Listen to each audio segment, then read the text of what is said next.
Good evening दोस्तों। तो चलिए स्वागत करता हूँ आपके अपने इस चैनल के ऊपर। तो अभी हम लोग कंपनीज एक्ट का सेक्शंस 30 से लेकर के 35 तक पढ़ने वाले हैं।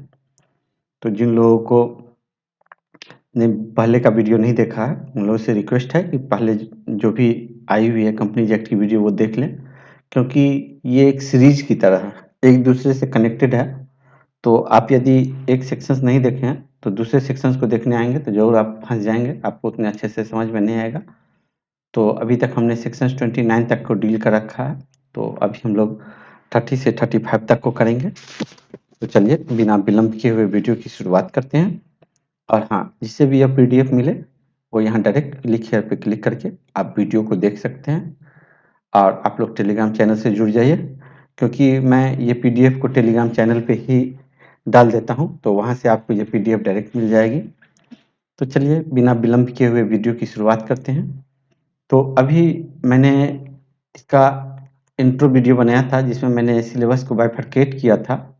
तो if you do not seen that video then you have to go and watch that video.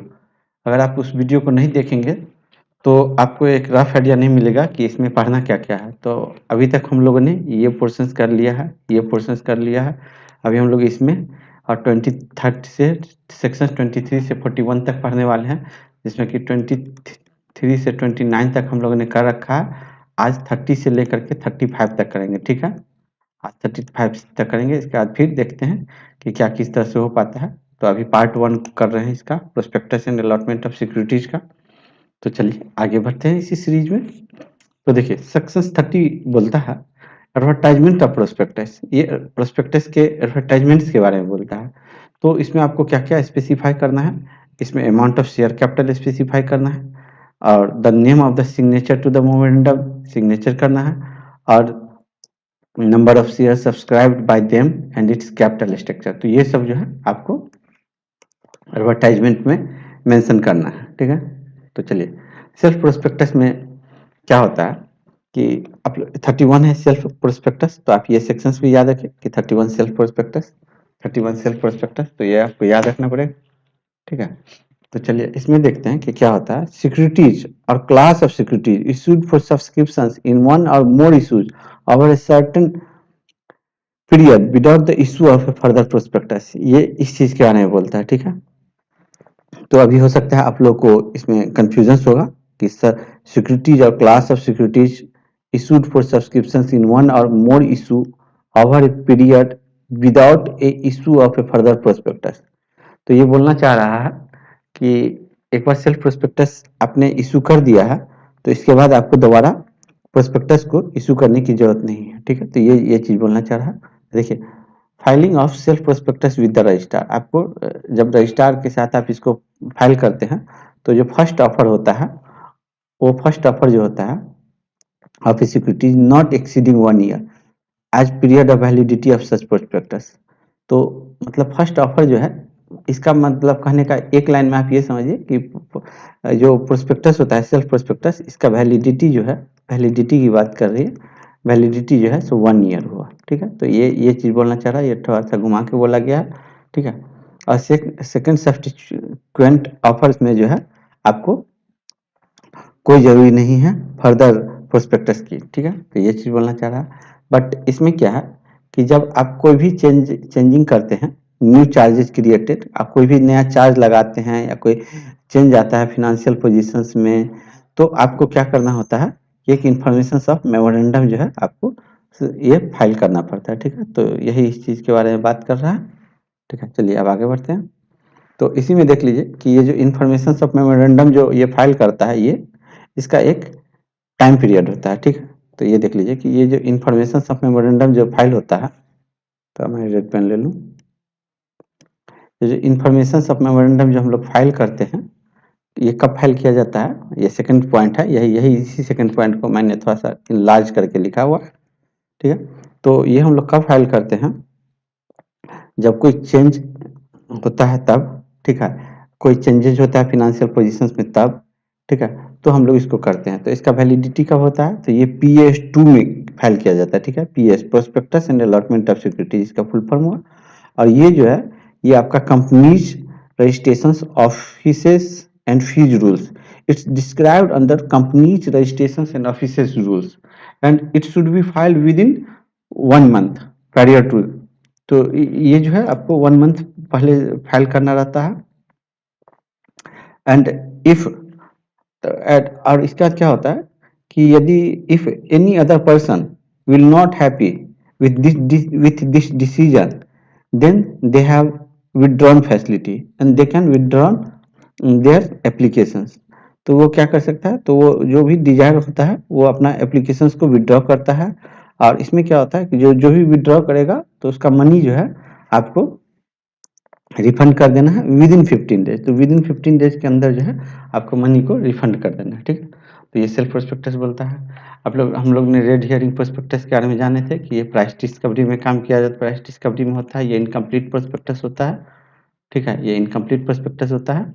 तो ये देख लीजिए कि रेड हियरिंग प्रोस्पेक्टस जो है वो पहले इशू किया जाता है प्रोस्पेक्टस से, मेन प्रोस्पेक्टस से, क्योंकि इसको प्राइस डिस्कवरी में यूज किया जाता है। और ये आप लोग इसको याद रखिए, ये वेरी इंपॉर्टेंट है, ठीक है, ये वेरी इंपॉर्टेंट है कि ए company proposing to issue red herring prospectus file at least 3 days prior to the opening of the subscription list। तो इसको 3 दिन के पहले जो है आपको रजिस्ट्रार को देना रहता है। और ठीक है, और कोई भी इसमें यदि चेंजिंग होता है रेड हियरिंग प्रोस्पेक्टस में तो it shall be highlighted as variations in the prospectus. जो भी वेरिएशंस होता है उसको हाईलाइटेड करके शो किया जाता है, ठीक है। तो ऑब्जेक्टिव में पूछ सकता है कि अंडरलाइन करके शो किया जाता है, रेड करके। तो आप इस तरह से आप ये सब वर्ड आपको याद रखना पड़ेगा, ठीक है।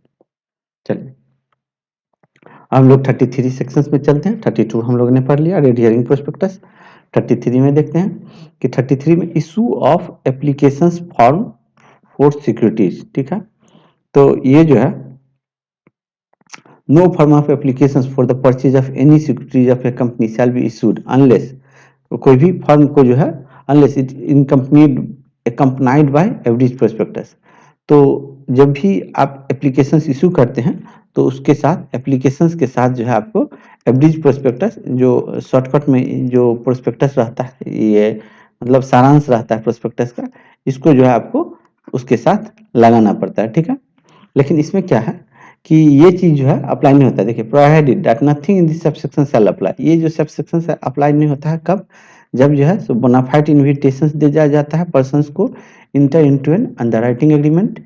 जो अंडरराइटिंग एग्रीमेंट में जो पर्सन्स होते हैं उनको यदि बोनाफाइड दिया जाता है, बोनाफाइड इन्विटेशन, तो उसके लिए लागू नहीं होता है।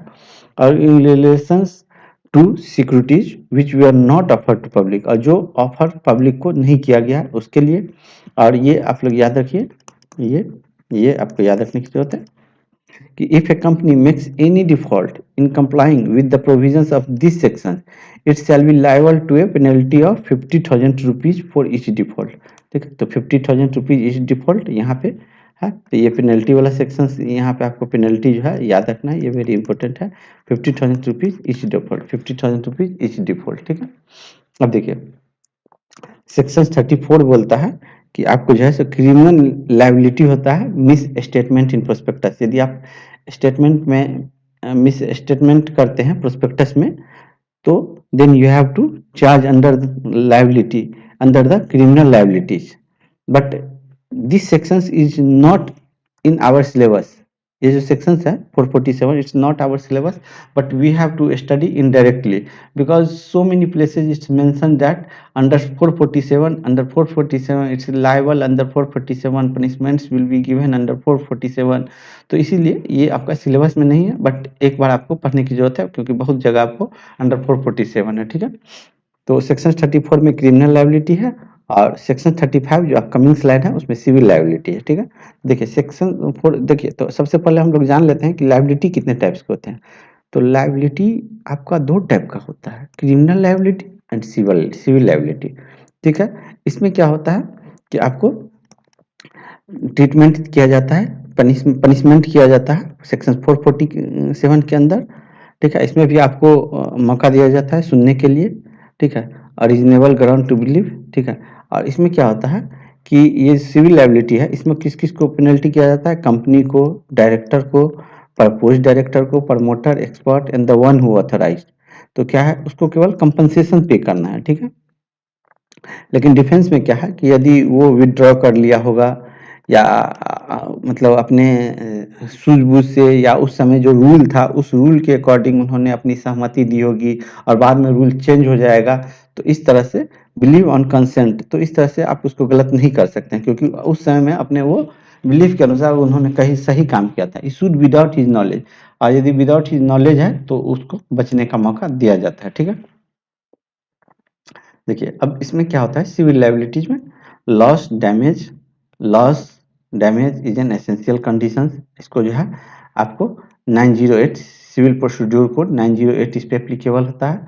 ठीक है, और इसमें देख लीजिए क्रिमिनल लायबिलिटीज में, ये क्रिमिनल लायबिलिटी में क्रिमिनल प्रोसीड्यूर कोड 1973 एप्लीकेबल होता है, और ये जो है offences is regarded as being committed against the state. ठीक है, तो इस तरह से ये आप थोड़ा सा एक बार देख लीजिएगा।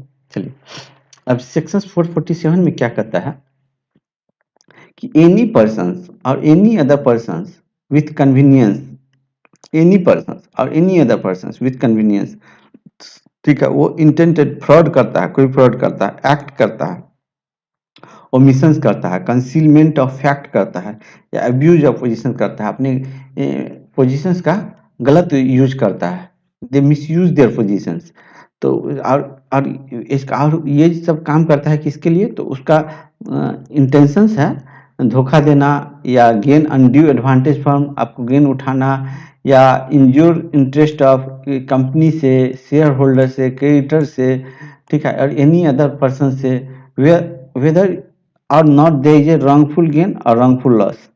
ठीक है, वहां पे बस उसका इंटेंशन है, कोई जरूरी नहीं है कि रॉन्गफुल गेन हुआ ही हो या लॉस हुआ ही, तब भी बिना रॉन्गफुल गेन के भी या बिना रॉन्गफुल लॉस के भी आपके ऊपर सेक्शन 447 लग सकता है यदि आप इस तरह की कोई भी हरकत करते हैं और एक्टिविटी में पाए जाते हैं, तो you will be treated under 447।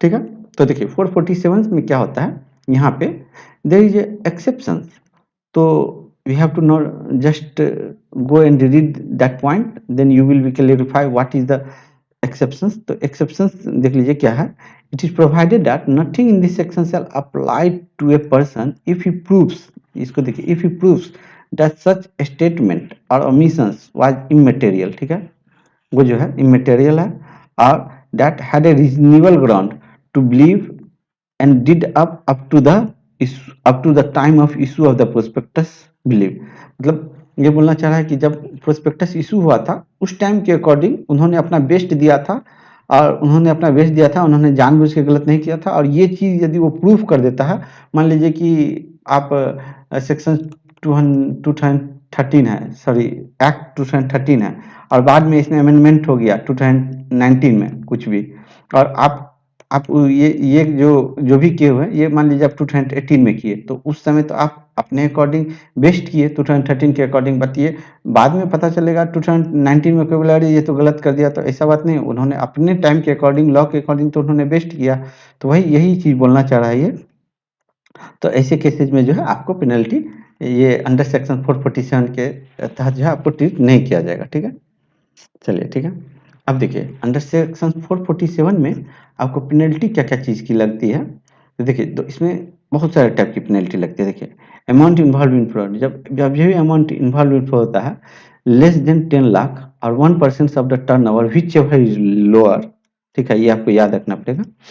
Imprisonment up to 5 years, तो इसमें आपको 5 साल तक की सजा होती है, या फाइन अप टू 50 लाख और बोथ। ठीक है, तो ये बोथ याद रखिए और बोथ और भी याद रखिए। ठीक है, कहीं कहीं क्वेश्चंस में फ्रेम कर देगा एंड बोथ और बोथ, ऐसे करके क्वेश्चंस फ्रेम करते हैं, तो इस तरह से आपको याद रखना पड़ेगा कि और बोथ दोनों नहीं, या तो 5 साल की जेल या तो 50 लाख या बोथ। ठीक है, लेकिन इसमें एक और क्लॉज क्या किया गया है कि देखिए जब यही चीज ये जो 10%, 10 लाख एंड 1%, 10 लाख और 1%, 10 लाख और 1% विच जब ये पब्लिक इंटरेस्ट में होता है, जब ये पब्लिक इंटरेस्ट में होता है तो इम्प्रीजनमेंट 3 ईयर और अप टू 10 ईयर्स है। ठीक है, और यहाँ पे एंड है। ठीक है, तो ये आप याद रखिए, यहाँ पे एंड है, ये एंड है। ठीक है, up to 20 and fine involve in the fraud up to 3 times. ठीक है, तो ये 3 टाइम्स है। ठीक है, तो ये 3 टाइम्स है फाइन इन्वॉल्व। ठीक है, तो 3 टाइम्स है, और यदि पब्लिक इंटरेस्ट नहीं है तो 6 मंथ तक का जेल अप टू 10 ईयर्स, यहाँ पे भी एंड है। ठीक है, यहाँ पे भी एंड है, एंड है, okay. And fine amount involve in दिन फ्रॉड अप टू 3 टाइम, ठीक है। तो ये आप थोड़ा सा याद रखिए, 2-3 बार देखिएगा, सुनिएगा वीडियो में, तो आपको याद हो जाएगा, ठीक है। अब देखिए, अब ये 35 देख लीजिए, 34 हम लोगों ने देख लिया था, क्रिमिनल लायबिलिटी है, 35 में क्रिमिनल है, और 35 में सिविल लायबिलिटी है। देखिए, तो सिविल लायबिलिटीज में क्या होता है कि इसमें जो फ्रॉड करता है, तो यहाँ पे director, authorised, promoter, authorised issue prospectus और एक्सपर्ट, सारे के ऊपर आपका ये सिविल लायबिलिटी चार्ज होता है। यहाँ पे हम लोगों ने डिफिनीशन से पढ़ा भी था, 1 मिनट मैं दिखा दूँ। देखिए यहाँ पे यही चीज को, यही चीज को वहां पे भी मेंशन किया है, ठीक है। चलिए, ठीक है।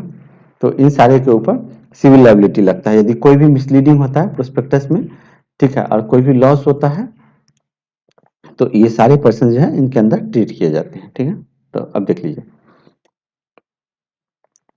और इसमें क्या होता है कि आपको जो कंपनसेशन है, जो भी आपका लॉस हुआ है, इसके कारण जो भी सस्टेन लॉस होगा वो आपको देना पड़ेगा, ठीक है। तो यही चीज बात करती है, ठीक है। अब देख लीजिए, इसमें भी एक्सेप्शन है 35 में भी, ठीक है। 35 में भी एक्सेप्शन है। क्या एक्सेप्शन है वो देख लीजिए कि that having consented to become a director of the company, यदि वो विड्रॉ कर लिया है अपने कंसेंट को विड्रॉ कर लिया है प्रोस्पेक्टस को इशू होने से पहले, तो वो जो है लायबल नहीं होगा, ठीक है। और देख लीजिए फिर आगे क्या बोलता है, क्या कि देख लीजिए यहाँ पे ये भी इंपॉर्टेंट है, that the prospectus was issued without his knowledge, ठीक है, बिना उस नॉलेज के या कंसेंट के, and that on becoming aware of it issue, और जब भी वो उसको पता चल जाता है उस इशू के बारे में, यहाँ पे देख लीजिए इस इशू के बारे में, he fourth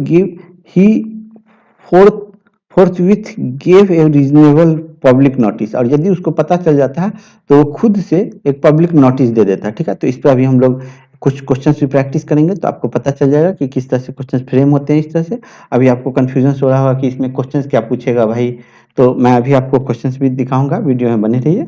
that it was issued without his knowledge और कंसेंट, कि ये जो चीज है वो उसके बिना नॉलेज और कंसेंट के इशू किया गया, ठीक है।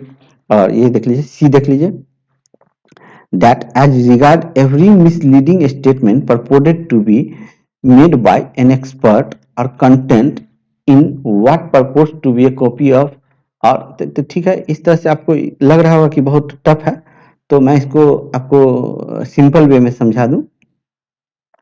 It was A correct and fair representation, देख लीजिए ये बोला है कि it was A correct and fair representation of the statement, and he had, अगर उसके पास कोई रीजनेबल ग्राउंड है और वो बिलीव करा दे कि वो वही बात जो क्रिमिनल वाले में पढ़े थे कि he did up to the time of the issue of the prospectus believe, यदि प्रोस्पेक्टस इशू करने के टाइम में ये बिलीव करा दे कि मैंने अपना बेस्ट किया था, मैंने कोई गलती नहीं किया। अभी जो मैंने आपको क्रिमिनल के लिए जो यहाँ पे जो आपको जो बताया था ये एग्जाम्पल दे करके, ये वाली बात, यही वाली क्लॉज जो है यहाँ पे भी मतलब इसको लगा दिया गया है, तो सेम क्लॉज है यहाँ पे भी, सेम चीज को रिपीट किया गया है, तो यही चीज है। तो उनको जो है सिविल लायबिलिटी से आपको बरी कर दिया जाता है, ठीक है। That making a statement was competent to make it, and that the said person had given in consent required by subsection 5, ठीक है। तो इतना नहीं पढ़ना है, बस आप यही समझ लीजिए कि यदि वो फेयर प्रेजेंटेशन है और ये did up to the best of the time और उन्होंने अपना बेस्ट दिया है, तो वो पर्सन जो है वो पर्सन को लायबल नहीं माना जाएगा, ठीक है। तो बस आप इतना, जितना मैंने यहाँ पे सर्कल कर दिया है, बस आप इतना को याद रखिए, उतना नहीं समझ में आ रहा है क्योंकि यहीं से क्वेश्चंस फ्रेम होते हैं। अभी क्वेश्चंस मैंने फ्रेम भी किया है इस पे, तो आपको बताऊंगा अभी, ठीक है। और ये देख लीजिए कि ये तो पॉइंट नंबर 2 था, 1 मिनट मैं दिखाता जाऊँ। ये सबसेक्शन 1 है, ये सबसेक्शन 1 है, ठीक है। सबसेक्शन 2 में आपका एक्सेप्शन हो गया, सबसेक्शन 2 में सब एक्सेप्शन हो गया, ठीक है। सबसेक्शन 3 में देख लीजिए क्या है, unlimited liability when prospectus issued with intent to fraud, जब भी फ्रॉड के पर्पज से आपको इशू होगा, प्रोस्पेक्टस को इशू किया जाएगा, तो आपने जितनी फ्रॉड किए हैं, जितना फ्रॉड किया है, सारा का सारा जो है आपको देना पड़ेगा, ठीक है। तो ये सेक्शन इसी के बारे में बात करता है, तो आप लोग पॉज करके इसको पढ़िएगा खुद से, ठीक है। मैं थोड़ा सा लगा दिया हूँ, बस आपको इतना ही, यही लाइन मेन है, तो जो इम्पोर्टेंट है उसमें मैं इम्पोर्टेंट ही इसलिए मैं लगा दिया हूँ कि ऐसा नहीं लगे कि कुछ भी मैंने छोड़ दिया है, ठीक है। तो चलिए एक क्वेश्चन हम लोग पढ़ते हैं और इस पे करते हैं तो एक अच्छी अंडरस्टैंडिंग आएगी। देखिए कि an allotment of a share in a company brought in an actions against a director, ठीक है, against a director in respect of false statement made in the prospectus, ठीक है। The director contended that the statement were prepared by the promoter and he simply relied on them. Is director liable under circumstances? ठीक है, तो ये बोल रहा है कि अलॉटी ऑफ ए शेयर जो है, अलॉटी ऑफ ए शेयर जो है कंपनी में, वो एक कंपनी में क्या किया है कि वो एक्शंस ब्रॉट लिया है, वो कंप्लेन किया है कि डायरेक्टर के रिस्पेक्ट में कि डायरेक्टर जो है एक फॉल्स स्टेटमेंट बना दिया, ठीक है। Allottee of a share in a company brought an action, एक एक्शंस लिया है डायरेक्टर के ऊपर कि ये जो है एक फॉल्स स्टेटमेंट बना दिया गया, किसके द्वारा, तो डायरेक्टर के द्वारा, ठीक है, मेड इन द प्रोस्पेक्टस। लेकिन डायरेक्टर क्या बोल रहा है कि वो स्टेटमेंट जो है वो मैंने नहीं प्रिपेयर किया था, वो जो स्टेटमेंट है वो प्रिपेयर किया गया था प्रमोटर्स के द्वारा, ठीक है। तो ये बोल रहा है क्या कि प्रमोटर्स के द्वारा किया गया था और मैं उस पर रिलायड था। तो इसके अंतर्गत आप ये बताइए कि क्या मतलब डायरेक्टर जो है लायबल है कि नहीं पनिशमेंट के लिए, ठीक है। तो आप अपना आंसर अभी सोच लीजिए कि क्या होगा। मैं बता दे रहा हूँ कि डायरेक्टर जो है इसमें लायबल है, ठीक है। Yes, director shall be held liable for the false of the statement made in the prospectus. देखिए अंडर सेक्शन 34 एंड 35, ठीक है।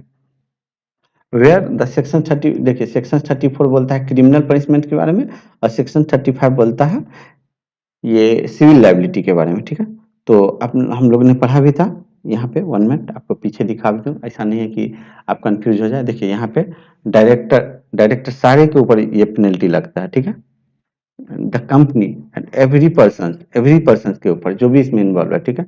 यहाँ पे भी देख लीजिए, ठीक है, यहाँ पे भी देख लीजिए, यहाँ पे भी दिया गया है कंपनी, शेयर होल्डर, क्रेडिटर। देखिए देखिए तो इस सब टाइप से दिया गया है। तो आप लोग थोड़ा सा फिर से दोबारा पढ़िएगा तो अच्छी अंडरस्टैंडिंग आएगी, ठीक है। चलिए अब एक और एग्जांपल करते हैं, civil liability for misstatement in prospectus, ठीक है। देखिए इसमें क्या है कि all the statement content in the prospectus issued by a company were literally true, ठीक है, लिटरली ट्रू है।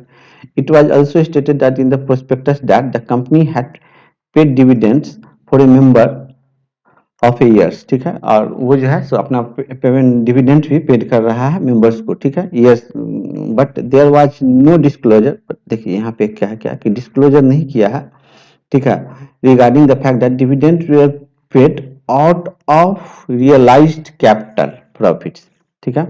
यहाँ पे and out of trading profits. और यहाँ पे क्या है कि डिस्क्लोजर नहीं दिया गया है कि ये रियलाइज्ड कैपिटल प्रॉफिट से कर रहा है या ट्रेडिंग प्रॉफिट से कर रहा है, ठीक है। And allottee of share want to avoid the contract on the ground that prospectus was false in material particular, ठीक है। तो अब क्या बोल रहा है कि अलॉटी ऑफ शेयर जो है बोल रहा है कि प्रोस्पेक्टस जो है फॉल्स है। तो क्या ये बात सही है कि नहीं, तो ठीक है, तो ये बात बिल्कुल सही बोल रहा है ये, इसलिए क्योंकि यहाँ पे देख लीजिए कि the non disclosure of the fact that dividends were paid out of the capital profit is concealment of the material of the fact, ठीक है, कैपिटल प्रॉफिट, ठीक है। As company is normally required to distribute, company जो भी distribute करता है dividends को तो ओनली ट्रेडिंग और रेवेन्यू प्रॉफिट से करता है, ट्रेडिंग एंड रेवेन्यू प्रॉफिट से करता है। अंडर एक्सेप्शनल सर्कमस्टांसेज, यदि कुछ ही सर्कमस्टांसेज में जो है it can pay dividend out of capital profit, ठीक है। तो इसको जो है सो करना चाहिए था ट्रेडिंग और रेवेन्यू से, यहाँ पे करना चाहिए था, बट ये कर रहा है यहाँ से एक्सेप्शनल कंडीशन से। तो इसीलिए ये जो मटेरियल है मिस प्रेजेंटेशन है, ये आपको सही से प्रेजेंट नहीं किया गया। इसको हम लोग चैप्टर 8 में पढ़ेंगे डिटेल में, ठीक है, चैप्टर 8 में पढ़ेंगे डिटेल में डिक्लेरेशन ऑफ डिविडेंड्स में। तो अब ये थोड़ा सा मैं इसलिए डाल दिया था कि ताकि थोड़ा सा आप अवेयर हो जाए, ठीक है। चलिए एक और क्वेश्चन से हम लोग करते हैं, ठीक है, 1 मिनट ये, हाँ देखिए अब देख लीजिए कि a prospectus issued by a company content certain misstatement, prospectus है उसमें कुछ मिस स्टेटमेंट है। On becoming aware of the fact, जैसे ही पता चला है इस फैक्ट के बारे में, regarding miss statement in the prospectus, जो भी प्रोस्पेक्टस में मिस स्टेटमेंट है, एक एक्सपर्ट है Anilesh who had earlier given his consent forthwith gave a reasonable public notice stating that prospectus was issued without his knowledge, ठीक है। अब ये क्या किया अनिलेश जो है सो पहले नोटिस दे दिया हुआ है पब्लिक में कि मेरे बिना नॉलेज के जो है ये जो कंसेंट है वो पब्लिश किया गया है। इट इज पॉसिबल फॉर अनिलेश to skip liability for the misstatement in the prospectus. तो अनिलेश को क्या आपको छूट दे दिया जाएगा कि वो कोई लायबल नहीं है, कोई गलती नहीं किया है, तो क्या यह बात सही है? तो जी हाँ, बिल्कुल ये बात सही है। देख लीजिए यहाँ पे सेक्शन 32(5) का 2 में देख लीजिए यहाँ पे क्या बोलता है। देखिए यहाँ पे 35 का 2 में क्या बोला, यहाँ पे एकदम क्लियर लिखा गया था। यहाँ पे देखिए, the prospectus that was issued without his knowledge और कंसेंट, तो ये जो है एक्सेप्शंस में है, ठीक है, विदाउट हिज नॉलेज और कंसेंट, ठीक है। और ये जो है सो पब्लिक रीजनल पब्लिक को जो है नोटिस दे दे, ठीक है। तो ये चीज है यहाँ पे देख लीजिए क्लियर दिया गया है। देखिए यहाँ पे एकदम क्लियर लिखा गया है। देखिए earlier given his consent, earlier दिया था बट रीजनेबल नोटिस दे दिया है, ठीक है, रीजनेबल नोटिस दे दिया है जैसे ही उसको पता चला। और इशूड विदाउट हिज नॉलेज, और इसके विदाउट हिज नॉलेज में है तो ये एक्सेप्शंस में है। ये जो है आपका एक्सेप्शंस में है, ये एक्सेप्शंस में है, ये एक्सेप्शंस में है। तो ये जो एक्सेप्शंस में है तो इसलिए इसको जो है आपको सेक्शन 252 के अंतर 35(2) सेक्शन 35(2) के अंतर्गत जो है सो इसको आपको ये दोषी नहीं माना जाएगा, ठीक है। तो देखिए the case of Anilesh is covered under the above exception provided by subsection 2 and therefore he will escape liability for misstatement in the prospectus। तो इसलिए इसको जो है सो छोड़ दिया जाएगा, इनको कोई पेनल्टी देने की जरूरत नहीं है, ठीक है। तो ये बच जाएंगे नीलेश जी। तो चलिए इसी के साथ, हाँ, तो आप लोग को पता है कि मैं यूट्यूब पे एज ए फ्रीलांसर ही काम करता हूँ। तो जिसे जो आपको खुशी खुशी लगे आप लोग हमें डोनेट कर सकते हैं हमारे चैनल को, ताकि हमारा भी मनोबल बढ़ा रहे और मैं और ज़्यादा कंटेंट आपको प्रोवाइड कर सकूँ। तो वो आपके ऊपर है, आपको क्या करना है नहीं करना है, जो हो आपको खुशी से, क्योंकि आज मैं भी एज ए फ्रीलांसर ही काम कर रहा हूँ। तो देखिए, और यूट्यूब पे सर्वाइव करना इतना इजी काम नहीं है जितना आप लोग समझ रहे हैं। अभी यूट्यूब से कोई बहुत बड़ी अर्निंग नहीं होती है। मेरा चैनल तो ऐसे भी बहुत ही छोटा चैनल है, 1000 सब्सक्राइबर अभी पूरे भी नहीं है, तो मोनेटाइज भी नहीं हुई है, तो अभी नई चैनल ही बनी है। तो चलिए इसमें देख लीजिए कि आप लोग को जो भी क्वेरी है, वीडियो अच्छा नहीं लगा तो आप डिसलाइक भी कर सकते हैं, अच्छा लगा होगा तो लाइक करिएगा। और टेलीग्राम चैनल से जुड़ जाइए, क्योंकि सारा अपडेट मैं टेलीग्राम पर चैनल पे ही देता हूँ। और यूट्यूब चैनल को सब्सक्राइब कर लीजिए और जुड़े रहिए इस चैनल से। फिर मिलेंगे अगले वीडियो में, तब तक के